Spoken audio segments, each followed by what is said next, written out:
जय श्रीराम. नमस्कार. मी सचिन पाटील. काही दिवसांपूर्वी मी आनंद तेल तुंबडेंवर एक व्हिडिओ बनवली आणि व्हिडिओ बनवल्यानंतर योगायोगानं त्याच्या काही दिवसानंतर त्यांना अटक झाली.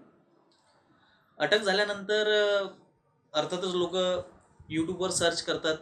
जी ताजी घटना असते, ताज्या घडामोडी आहेत, त्यांना सर्च करतात आणि त्या सर्चमध्ये यूट्यूबच्या अल्गोरिदममुळे ती व्हिडिओ वर आली.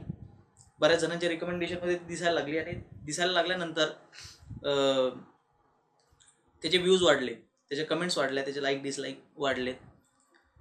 आता त्यामध्ये जे आनंद तेलतुंबडेचे समर्थक आहेत त्यांनी ज्या कमेंट्स केल्या ना, त्या कमेंट्स वाचताना मला त्यांचं एक पॅटर्न लक्षात आलं. तसं मी बऱ्याच दिवसाचं हे पॅटर्न बघतोय. डाव्या लोकांच्या विचारसरणी, वामपंथींची विचारसरणी आणि त्या विचारसरणीला फॉलो करणारे त्यांचे अनुयायी. आता हे पॅटर्न म्हणजे अनुयायांना काही ट्रेन केल्या गेलेलं नाही, त्यांचे काही वर्कशॉप घेतलेले नाही आहेत स्पेशल.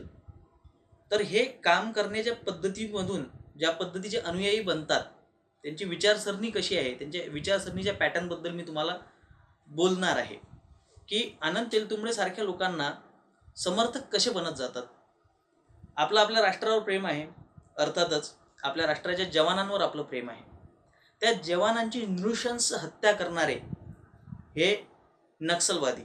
मुळात नक्षलवाद हा शब्द चुकीचा आहे. नक्षलवाद म्हणजे काय, तर नक्षलवाडीमधून सुरू झालेली ती मुवमेंट. कुठल्याही जागेचा स्वतःचा असा कोणता वाद नसतो, कोणतं इजम नसतं, असं स्मिता गायकवाड म्हणतात. त्यांच्या भाषणात मी वारंवार ऐकतो. त्या म्हणतात की मुंबईत समजा एखादा वाद सुरू झाला, मुंबईत एखादी चळवळ सुरू झाली, तर त्याला मुंबईइजम म्हणू का आपण? किंवा पुण्यात सुरू झाली त्याला पुणेइजम म्हणू का? त्याला मग नक्षलवाडीमध्ये सुरू झालेल्या मुवमेंटला नक्षलिझम का म्हटलं गेलं? मुंबईवाद, पुणेवाद असे शब्द आपण ऐकण्यात येतील का आपल्याला? पण नक्षलवाडीच्या गावामध्ये सुरू झालेल्या घटनेला, मुवमेंटला नक्षलवाद का म्हटलं गेलं? कारण की माओवाद जर का म्हटलं तर चीनसोबतचे डायरेक्ट कनेक्ट आपल्याला लक्षात येतील आणि ते लक्षात येऊ नये आणि हे इथल्या शोषितांचीच काहीतरी मुवमेंट आहे असा तो भास निर्माण करण्याचा जो प्रयत्न आहे, त्या प्रयत्नातून नक्षलवाद हे नाव बाहेर आलं. तर या मुवमेंटमध्ये सक्रिय असलेले जे लोक आहेत, जसं की अनुराधा गांधी, या ज्या माओवादी कृती समिती सदस्य आहेत, सक्रिय समितीच्या सदस्य आहेत, त्या अनुराधा गांधींच्या म्हणजे आपल्या देशाच्या जवानांवर गोळ्या झाडणारे हे माओवादी, या माओवादींची जी समिती आहे त्या समितीचे सदस्य असलेल्या अनुराधा गांधींसारखे लोक, यांच्या विचारांचे लेखांचे संकलन करणारे आनंद तेलतुंबडे किंवा श्रीधर श्रीनिवासन सारख्या कट्टर माओवाद्याला, जो माओवादी घोषित झालेला आहे, त्याची तुलना भगतसिंग सोबत करणारे आनंद तेलतुंबडे किंवा इतरही, समजा सुधीर ढवळेंच्या त्यांनी पुस्तकामध्ये, एल्गार परिषदेचे मुख्य आरोपी आहे सुधीर ढवळे, त्यांच्या एका पुस्तकामध्ये लिहिताना आनंद तेलतुंबडे लिहितात की क्रांतीमध्ये म्हणजे क्रांतिकारी हिंसा ही शोषितांनी निर्माण केलेली अपरिहार्यता आहे आणि त्यातल्या त्यात मावची क्रांती, मावची हिंसा ही सर्व क्रांतीची आया आहे. अशा पद्धतीचे त्यांचे विचारसरणी आहे. क्रांतीचं प्रचंड समर्थन करणारे, हिंसेचं प्रचंड समर्थन करणारे, क्रांतीचं आणि हिंसेचं प्रचंड समर्थन करणारे, माओवाद्यांना, नक्षलवाद्यांना हिरो म्हणून रिप्रेझेंट करणारे आनंद तेलतुंबडे, आपल्या जवानांना जी मरतात त्यांच्याबद्दल तुमच्या मनात काय भावना आहे? की जे आपली CRPFची, आपली पोलिसांची किंवा आपल्या पॅरामिलिटरी फोर्सेस किंवा आपले जे आर्मीचे जवान तिथं मारले गेलेले आहेत, त्यांच्याबद्दल तुमच्या मनात काय भावना आहे? आणि त्या मारणाऱ्यांचं समर्थन करणारे आनंद तेलतुंबडे, त्यांच्याबद्दल तुमच्या मनात काय भावना आहे? तरीही तुम्ही त्यांचं समर्थन करता. म्हणजे तुमचा काय लेवलचा ब्रेनवॉश झाला असेल, तुमचं कुठल्या पट्टीचा ब्रेनवॉश झाला असेल. आता मी तुम्हाला सांगत होतो की यांचे अनुयायी कुठल्या पद्धतीची भाषा वापरतात. सगळ्यात पहिली त्यांची भाषा असते की तुम्हाला अभ्यासाची गरज आहे. म्हणजे मी किंवा जोही व्यक्ती त्यांच्या विरोधात बोलतो, म्हणजे काय होतं ना की एकदा स्मिता गायकवाडांच्या एका भाषणामध्ये भारिप बहुजनच्या काही लोकांनी राडा केला होता, पण ते अविचल बोलतच होते, त्यांना काही फरक पडला नाही त्याचा. म्हणजे एक तर आम्ही तुमचा आवाज दळपू, आम्ही तिथं राडे घालू, आम्ही तिथं तोडफोड करू, तुम्हाला बोलूच देणार नाही. पण जर का तुम्ही बोलू शकताय, तुम्ही दुसरं काही प्लॅटफॉर्म निवडताय, तर आम्ही तिथे झुंडशाहीने आक्रमण करू त्या प्लॅटफॉर्मवर आणि असं दाखवून देऊ की या व्यक्तीचा अभ्यास कमी आहे. शिक्षा ज्याला लिहिता सुद्धा येत नाही, तो कला शाळेचा श जोडतो, तो सुद्धा मला शिकवतो की मला अभ्यासाची गरज आहे. आता मग हा अभ्यास कुठल्या अभ्यासाची गरज आहे? तर तुम्हाला सांगतो मी की मी एकदा माझ्या एका व्हिडिओमध्ये बोललो की आनंद तेलतुंबडेचं असं मत आहे. आता काही दिवसांपूर्वी सुद्धा त्यांनी त्यांचं मत मांडलं की आंबेडकरांनी चौदार तळ्याच्या सत्याग्रहाच्या वेळेस कुठल्या प्रकारच्या चुका लक्षात घ्या. Big depressed classes conference that they organized in Mahad and called Ambedkar to preside over. This is the way it happened. The next day, before concluding the conference, the Hindus attacked. No, these people went to Chaudhar tank. There was a tank in Mahad town. So these people went in a procession and exercised their right. They went into the tank and took water and came back. So the orthodox elements, after these people returned, they attacked them. Okay, and quite a severe attack. A lot of people actually were wounded and all those kinds of things happened. Now all right, this conference was attended by the Mahars who had participated in the First World War. There was that area itself, many people were actually served in British military, and that was the background. All those people were the delegates to the conference. These people were totally enraged and just wanted Ambedkar not to retaliate. And it is typically described by his biographer that if Ambedkar had said just yes, they would have had it. Unfortunately, for me personally, Ambedkar said no.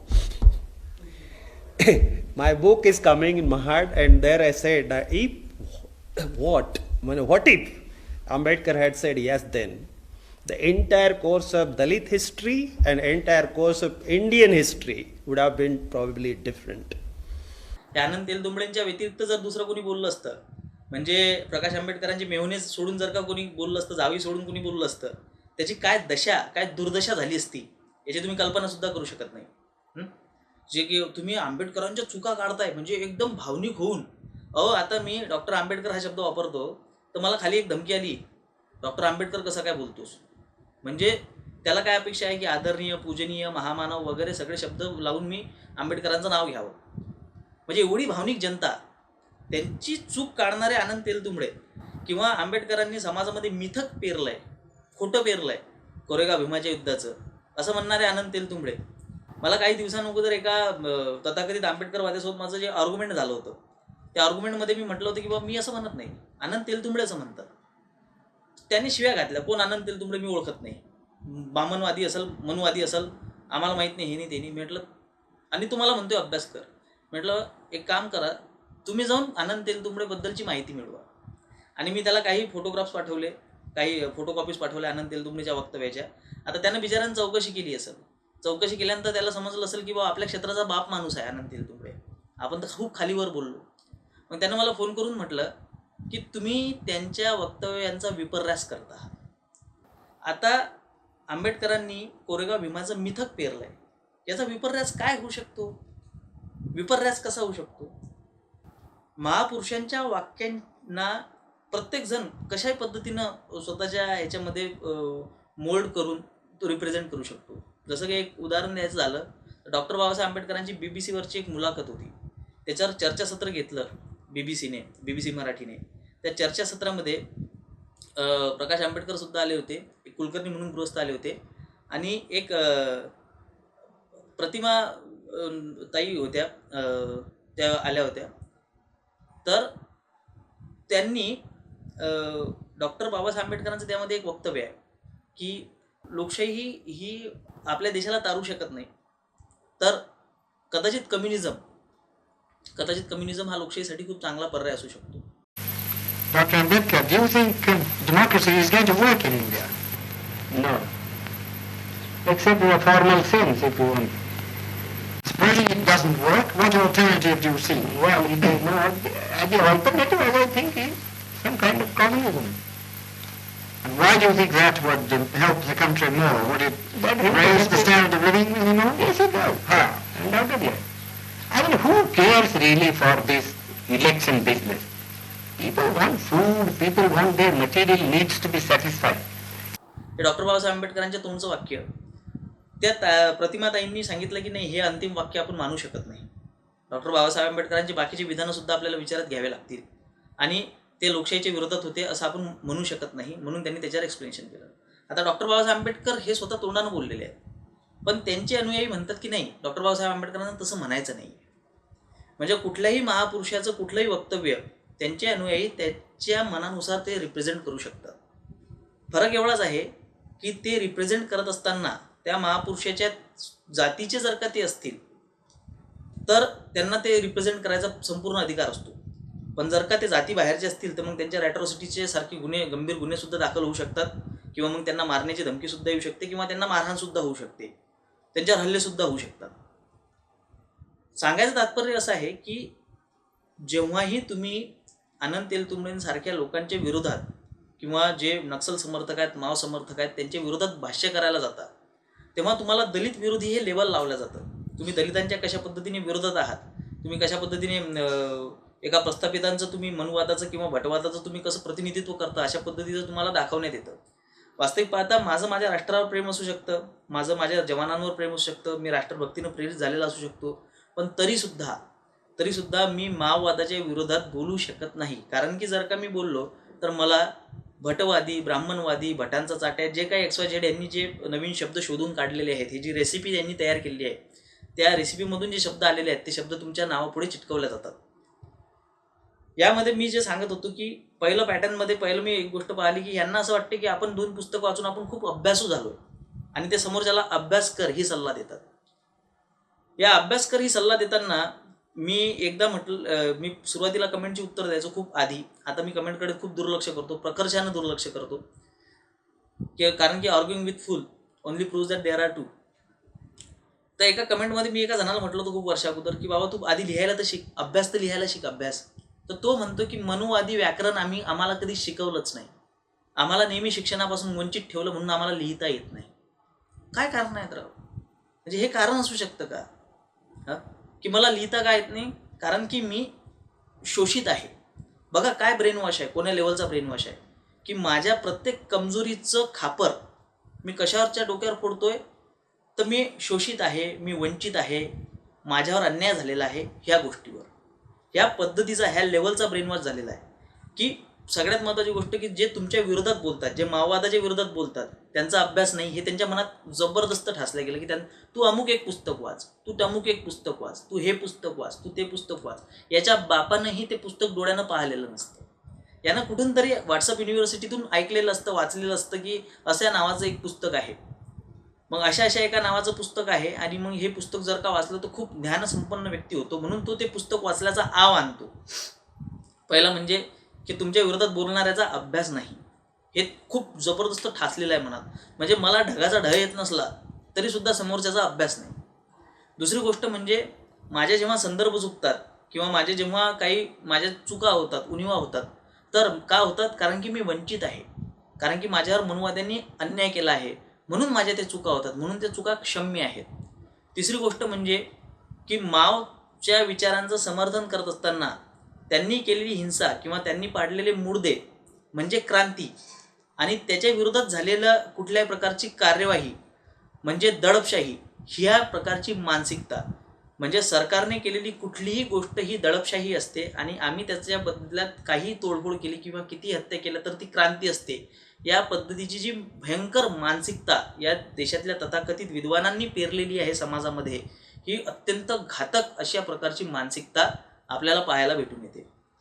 कोरोनाच्या बाबतीमध्ये जेव्हा मोदींनी एकाची comment me वाचत होतो काही वेळापूर्वी फेसबुकवर, आणि ह्या पद्धतीचा विचार समाजामध्ये खूप पेरलेला आहे की बबिता फोगटच्या स्टेटमेंटबद्दल ती कमेंट होती की बबिता फोगट यांनी जे तबलिगींच्या विरोधात स्टेटमेंट दिलं तिच्यावर लोक तुटून पडली, स्वरा भास्कर सारखी लोक आणि तथाकथित बुद्धिजीवी लोक. तर त्यामध्ये एक कमेंट होती की तबलिगी नाही तर मोदी सरकार या गोष्टीसाठी जबाबदार आहे आणि ते कशा पद्धतीने जबाबदार आहे त्याच्यावर त्यांनी एक्सप्लेन केलं होतं. तुम्ही जेव्हा देशामध्ये कुठलीही गोष्ट घडते आणि कुठलीही गोष्ट घडत असताना जेव्हा तुम्ही सरकारच्या डोक्यावर त्याची ठिकरं फोडता, आता मोदी सरकारच्या डोक्यावर ठिकरं फोडली म्हणजेच त्यांनी मनुवाद्याच्या डोक्यावर ठिकरं फोडली हे आताचं चित्र आहे. पण माओवाद याला सगळ्यात जास्त कोण दाबलं असेल, माओवादाला सगळ्यात जास्त दडपशाही कोण केली असेल किंवा यांच्या सगळ्यात जास्त अटक सत्र किंवा यांच्या माओवाद्यांच्या हत्या जर का कोण केल्या, हत्या म्हटल्यापेक्षा त्याचे एन्काउंटर जर सगळ्यात जास्त कोणाच्या काळात झाले असतील किंवा अटकी कोणाच्या काळात झाल्या असतील तर ते राष्ट्रवादी काँग्रेस आणि काँग्रेसच्या काळामध्ये झालेले आहेत. म्हणजे राष्ट्रवादी काँग्रेस आणि काँग्रेसच्या काळामध्ये सुद्धा माओवाद विरुद्ध सरकार हा संघर्ष होता आणि आज सुद्धा माओवाद विरुद्ध सरकार हा संघर्ष आहे. पण आज मोदी सत्तेत आहेत, मोदी संघाशी संबंधित आहेत, भाजपाशी संबंधित आहेत, म्हणून आज माओवाद विरुद्ध सरकार असा संघर्ष न ठेवता आज माओवाद विरुद्ध ब्राह्मणशाही, भटशाही अशा पद्धतीनं त्या संघर्षाला स्वरूप देण्यात येत आहे. आणि तबलिगींच्या मूर्खपणाचा सुद्धा पाठीराखण केला जात आहे. फक्त कशामुळे की समोरचं सरकार हे हिंदुत्ववादी आहे, म्हणजे असं म्हणायला हिंदुत्ववादी आहे, संघाचं आहे, भाजपचं आहे, ब्राह्मणवादी आहे, भटवादी आहे, अशा पद्धतीचं चित्र उभं केलं गेलेलं आहे. एल्गार परिषदेमध्ये तुम्ही जर का ती पत्रकं वाचली तर त्यामध्ये रॉ सारख्या आणि IB सारख्या आपल्या इंटेलिजन्सना सुद्धा प्रचंड दोष देण्यात आलेला आहे आणि यांना सुद्धा ब्राह्मणवादी, भटवादी म्हटलेलं आहे. म्हणजे टोटल सिस्टीमच, म्हणजे ते सरकार असो, रॉ असो, IB असो, ही सगळी सिस्टीमच भटवादी झालेली आहे, ब्राह्मणवादी झालेली आहे. अशा पद्धतीचं चित्र 2018च्या पुढे आपल्याला पाहायला भेटतंय. 2018च्या अगोदर सुद्धा माओवाद आणि सरकारचा संघर्ष होता. जर का पुढे सत्ता पालट झाली आणि सत्ता पालट झाल्यानंतर काँग्रेस सत्तेमध्ये आली तर काँग्रेस सत्तेमध्ये आल्यावर सुद्धा माओवादी विरुद्ध सत्ता संघर्ष चालत राहणार आहे. फक्त त्याला भटवादाचा रंग देताना त्यांना परत राहुल गांधी कसा ब्राह्मण आहे हे त्यांना सिद्ध करावं लागेल. म्हणजे आज रोजी भाजपा सत्तेत येणं हे माओवादासाठी एक पोषक वातावरण निर्माण करणारी घटना आहे. मग ते पोषक वातावरण निर्माण करत असताना तबलिगींच्या मूर्खपणाला सुद्धा पाठराखण करतात. आनंद तेलतुंबडेंसारख्या नक्सली विचारसरणीच्या, अर्बन नक्सली विचारसरणीच्या लोकांचं सुद्धा हे पाठराखण करतात. आनंद तेलतुंबडेंच्या ज्या सांगताना असं म्हटलं जातं की प्रकाश आंबेडकरांचे नातेवाईक असल्यामुळे त्यांना अटक झालेली आहे, म्हणून प्रकाश आंबेडकरांचे नातेवाईक कधीच लोकशाहीच्या विरोधात किंवा संविधानाच्या विरोधात बोलू शकत नाही. हा जर का निकष असेल तर तुम्हाला अधिक दुसरा निकष सांगतो की आनंद तेलतुंबडे हे 50 लाख रुपये इनाम असलेल्या माओवाद्याचे म्हणजे मिलिंद तेलतुंबडेचे सख्खे भाऊ आहेत, हे सुद्धा तुम्ही लक्षात घ्या. मग हा सुद्धा निकष तुम्हाला लावायला काही हरकत नाही. पण कोणाचा भाऊ असल्यामुळे कोणी दोषी आहे का? कोणाचा नातेवाईक असल्यामुळे कोणी निर्दोष आहे का? याच्यापेक्षा त्यांनी केलेल्या कृतींचं आता सरकार त्याचं म्हणजे पोलीस प्रशासन इन्क्वायरी करत आहे ना, ते इन्क्वायरी करू द्या ना. विनाकारण त्याला जातीय रंग देणे, विनाकारण त्याला धार्मिक रंग देणे कुठल्याही प्रकारचे. आता जर का तुम्ही लक्षात घेतलं की प्रत्येकच गोष्टीला तुम्ही जातीय चष्म्यातून बघताय, प्रत्येकच गोष्टीला तुम्ही जर का धार्मिक चष्म्यातून बघताय आणि याची खापरं कोणावर फोडताय तर सरकारवर फोडताय की सरकार विशिष्ट जातींवर, विशिष्ट धर्मावर अत्याचार करतंय. तर अशातला पण काही भाग नाही आहे. जर तुम्ही बघाल तर आज रोजी तबलिगींच्या विरोधात बोलणाऱ्यांवर जितक्या स्पीडनं कारवाई होते, म्हणजे सरकारने पोलीस प्रशासनाला व्हॉट्सअप ग्रुप, फेसबुक आणि ट्विटरवर लक्ष देण्यासाठी जेवढी एनर्जी घातली ना, त्याच्यापेक्षा जर का निम्मी एनर्जी रस्त्यावरच्या तबलिगींना आवरण्यात घातली असती तर आज कोरोनाचं वादळ बऱ्या प्रमाणात शमलं असतं. पण आमची पोलीस यंत्रणा कशात व्यस्त आहे तर तबलिगींच्या विरोधात कोणी नेटवर्क बोलतंय का तर त्याच्या विरोधात मी कशा पद्धतीनं कारवाई करू शकतो याच्यात आमची पोलीस यंत्रणा खूप जास्त व्यस्त करून टाकलेली आहे सरकारनं. मग आम्ही या सरकारच्या विरोधात ओरड ठोकायची का, बोंब ठोकायची का की हे सरकार बघा कसं हिंदुत्व विरोधी आहे? त्यांना त्यांचं काम करू द्या. त्यांना ज्या पद्धतीनं असं वाटतं की समाजामध्ये बॅलन्स या पद्धतीनं ठेवलं जाऊ शकतं, समाजात बॅलन्स ठेवायचं असेल तर आपल्याला या पद्धतीच्या कारवाया करू आणि सरकारी यंत्रणेवर विश्वास ठेवा, कोर्टावर विश्वास ठेवा, शासन, न्यायपालिका या गोष्टींवर विश्वास ठेवा. आपल्याच मनाने पतंग उडवण्यात, आपल्याच मनाने हवेत लाथा घालण्यात काही अर्थ नाही. कोणी कोणाचा नातेवाईक आहे म्हणून त्याला अटक झालेली आहे का? किंवा कोणी कोणा जातीचा किंवा धर्माचा आहे म्हणून त्याला अटक झालेली आहे का? पोलिसांच्या हातात काही ना काही पुरावे असतील ना. दुसरा विषय म्हणजे मी तुम्हाला हे जे पॅटर्न सांगतोय अनुयायांचं पॅटर्न, त्या पॅटर्नचा आपण विचार करायला पाहिजे की हे प्रचंड बुद्धिभेद झालेली लोक आहेत. त्यांना तुम्ही काहीही सांगितलं, कुठल्याही पद्धतीनं कुठल्याही भाषेत समजून सांगण्याचा प्रयत्न केला, त्यांची उत्तरं फिक्स आहेत. पहिलं उत्तर असते की तू मनुवादी आहेस, दुसरं उत्तर असते की मनुवादी म्हणून जर का तो तोंडावर पडला तर त्याच्याकडे उत्तर असते की नाही, वक्तव्यांचा विपर्यास झालेला आहे. वक्तव्यांचा विपर्यास झालेला आहे. जर तुम्ही म्हटलं की हे वक्तव्य असंच आहे, याचं काय विपर्यास आहे व त्या वक्तव्याचं मला स्पष्टीकरण जर त्याला ते सांगता आलं नाही, तर तो सांगतो की तू शाब्दिक खेळ करतोस आणि आम्हाला आमचा बुद्धिभेद करण्याचा प्रयत्न करतोय, समाजामध्ये संभ्रम निर्माण करण्याचा प्रयत्न करतोयस, कारण तू संघाचा आहेस, संघ तुला पैसे देतो. या पद्धतीची त्यांची उत्तरं फिक्स आहेत. तर ह्या फिक्स उत्तर, फिक्स मानसिकतेची म्हणजे झोपेचं सोंग घेतलेली लोक, ज्यांना उठवणं झोपेतून प्रचंड कठीण आहे, याच्यावर सरकारलाच कठोर पावलं उचलावी लागणार आहेत. सरकारलाच एका पद्धतीने खूप जास्त अनुशासन समाजामध्ये आणणं गरजेचं आहे. आणि या सोशल मीडियाच्या बाबतीत, सगळ्या बाबतीत सरकारने खूप कठोर पावलं उचलून या बुद्धिजीवी आणि हे जे तथाकथित स्वतःला खूप लेखक, विचारवंत म्हणतात ना, यांच्यावर सुद्धा सरकारनं लक्ष ठेवणं गरजेचं आहे आणि यांच्या इन्क्वायऱ्या बसवणं गरजेचं आहे. यांना नेमका पैसा येतो कुठून, समाजामध्ये हे अशी तेढ निर्माण कशी काय करू शकतात, हे अशा पद्धतीची भाषणं कशी काय देऊ शकतात, ही सरकारची जबाबदारी आहे, सरकारची रिस्पॉन्सिबिलिटी आहे. आणि आपली रिस्पॉन्सिबिलिटी आहे की जास्तीत जास्त लोकांपर्यंत ही जागरूकता पोहोचवणे. या सगळ्याच्यातून एक तुम्हाला सांगतो की किती मराठी चॅनल्स किंवा किती मराठी वक्ते खूप क्वचित आहेत, किंवा किती मराठी लेखक, विचारवंत तुम्ही बघताय की जे या विषयावर इतक्या प्रखरपणे भाष्य करू शकतात. आणि जे करत आहेत त्यांना सपोर्ट करणं तुमचं काम आहे. लक्षात घ्या की सपोर्ट हा सगळ्याच बाबतीत असायला पाहिजे. माझ्यासारखा व्यक्ती आज जर का माझं बोलणं बंद झालं ना, तर याचा खूप मोठा परिणाम, जसं मी बोलणं सुरू केल्यापासून मला खूप खूप पॉझिटिव्ह परिणाम सापडला आहे. यामध्ये बऱ्याचशा लोकांनी, मला कित्येक हजारो लोक आतापर्यंत भेटले असतील की आम्हाला ही गोष्टीची कल्पना नव्हती म्हणणारे. समाजामध्ये जागृती जर का ठेवायची असेल ना, तर माझ्यासारख्यांना जगवणं गरजेचं आहे. किती दिवस मी हे करू शकेल, कारण की ज्या पद्धतीने माझ्या वैयक्तिक जीवनापासून तर माझ्या सामाजिक, राजकीय सगळ्या याच्यावर ज्या पद्धतीचे आक्रमणं होत आहेत, त्या पद्धतीने मी किती दिवस सस्टेन करू शकेल, ते सस्टेन करून ठेवणं हे तुमच्या हातात आहे. सहकार्य असू द्या, एकामेकांना सहकार्य करूनच आपण ह्या आपल्या ध्येयाला गाठू शकू. तोपर्यंत नेक्स्ट व्हिडिओपर्यंत जय श्रीराम.